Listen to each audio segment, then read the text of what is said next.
Bonjour et bienvenue sur cette vidéo de présentation de notre produit Crunchizy. Donc nous allons ici vous faire une petite démonstration du produit. Donc nous sommes sur l'application de gestion qui permet donc au sandwichier de se connecter, de gérer sa sandwicherie, ses produits ainsi que ses commandes. Donc nous allons nous connecter. Voilà, et nous arrivons sur une interface de gestion avec ici quelques petites statistiques. Combien de sandwichs ont été commandés sur votre application au total, combien de sandwichs ont été commandés ce mois-ci et combien de sandwichs ont été commandés le mois dernier. Nous avons ensuite une liste ou une série plutôt d'informations concernant votre établissement, l'adresse de votre établissement, le numéro de téléphone, votre adresse email, votre horaire d'ouverture. Vous avez une option pour activer ou désactiver les commandes, un petit message de remerciement si la commande s'est bien passée, pour le client. Si votre application est désactivée, un petit message d'explication et une case plutôt à cocher pour activer ou désactiver les commandes. Et vous avez en dernier les conditions de livraison et les conditions d'utilisation. Passons au deuxième onglet, la liste des commandes. La liste des commandes est la liste dans laquelle vous allez retrouver toutes les commandes que vos clients ont passées. Vous pouvez les trier pour les clients particuliers, voir toutes les commandes ou directement les commandes d'une société bien spécifique. Dans ce cas-ci, la société NextMind. Nous reviendrons plus tard sur cet écran une fois que nous aurons ajouté l'une ou l'autre commande. Passons tout de suite à la troisième fonctionnalité, les produits. Vous pouvez créer des catégories de produits, comme ici nous avons déjà les sandwichs, contenant 4 sandwichs différents, les boissons et des plateaux. Créons une catégorie simplement via cette petite option ici au-dessus et ce bouton. Hop, nous allons créer la catégorie salade, qui donc pour le moment est vide. Ajoutons donc une nouvelle salade. On va dans les produits, ajouter un produit. Nous allons ajouter la salade de saumon au prix rond de 7 euros. Liste d'ingrédients, saumon fumé, tomate salade et sauce au yaourt, par exemple. Ajoutons la catégorie qui est ici salade. Hop, on ajoute notre produit. Le produit est ajouté et nous le retrouvons donc dans la liste des produits. Catégorie salade, nous avons ici notre salade de saumon. Vous pouvez ici supprimer votre produit ou alors l'éditer pour le modifier si vous avez fait une erreur. Vous avez remarqué que les produits possèdent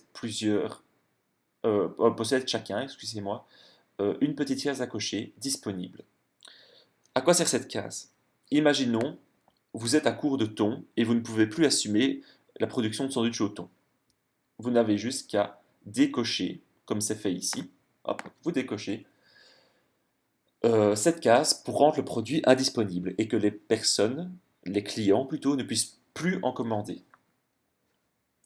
Passons à la dernière fonctionnalité, les structures. Donc, qu'est-ce que les structures? Les structures, ce sont les sociétés ou les écoles avec lesquelles vous travaillez. Vous pouvez les consulter ou en créer. Créons directement une société. Imaginons vous travaillez avec une société. Nous avons une société de test. Hop, vous lui mettez un code. Ce code sert d'identification. Ça veut dire que les personnes qui travaillent dans cette société pourront utiliser ce code pour lier leur commande à la société. Ajoutons l'adresse de la société, un numéro de téléphone et une adresse mail. société@masociété.be. On ajoute la société. Nous retrouvons ici notre société ajoutée avec une option pour désactiver ou activer la livraison. Passons maintenant à l'application mobile. Donc voici l'application mobile, un écran d'accueil, un bouton, faites votre commande pour passer à l'écran de commande, un petit bouton contactez-nous pour avoir les informations que vous avez complétées sur le smartphone, comme le numéro de téléphone, l'adresse mail, l'adresse ou l'horaire d'ouverture. Ensuite, les conditions qui regroupent vos conditions d'utilisation ainsi que les conditions de livraison. Passons tout de suite à l'écran des commandes. Pour passer une commande, le client doit automatiquement compléter son profil. Compléter son profil, il s'agit de son nom,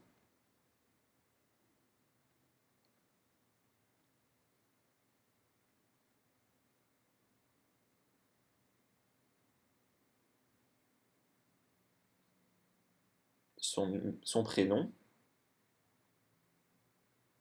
son numéro de téléphone, un code structure, nous allons par exemple ici ajouter notre code de test, hop, la structure a été trouvée, l'adresse est automatiquement mise, et un identifiant, imaginons chaque employé de la société possède un identifiant propre interne à la société, il peut le noter. Par exemple, ce serait pour ici Raymond en rare, ce serait RH ou RH001 ou que sais-je. Voilà. Maintenant, la commande est vide. Il faut au moins choisir un produit. Et bien entendu aussi une date. Donc, imaginons le client aimerait son sandwich pour le jeudi 10 mars à 12h30. À 12h30, voilà. Il arrive ensuite sur la carte. Le thon mayonnaise, qui est grisé et marqué indisponible, car souvenez-vous, nous l'avons bien disponible dans l'application de gestion. L'américain, le nordique et le dagobert. Ajoutons, excusez-moi, ajoutons un dagobert, deux américains, mettons un commentaire. J'aimerais un américain sans cornichons. Voilà. Catégorie. Hop, la catégorie salade que nous avons créée précédemment. Salade de saumon, ajoutons-la.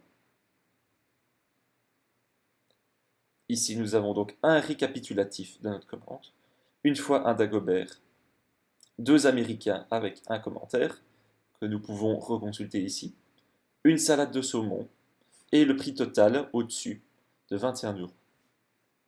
Passons donc nos commandes. Hop, un petit message de confirmation pour valider la commande. La commande est envoyée et ici en bas, le message de remerciement encodé dans l'application de gestion. Retournons sur l'application. En rare Raymond, nous avons sa commande ici pour la structure test.